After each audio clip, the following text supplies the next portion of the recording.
कैसे बताऊं भाई तोला, कैसे बताऊं भाई तोला, आय रानी कैसे बताऊं भाई तोला। हरे बतरा के चोला दबा मडारे मन, कैसे बताऊं भाई तोला। हरे बतरा के चोला दबा मडारे मन, कैसे बताऊं भाई तोला।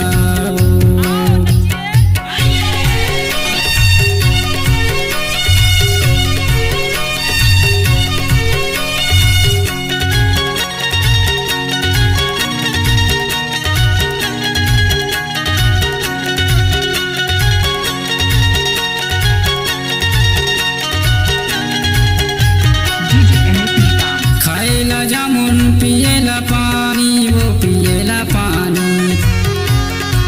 खाएला जामुन पिएला पानी, वो पिएला पानी। मोना देखे बारे आवे मोर गाँव चार पानी, कैसे बताऊं भाई तोला।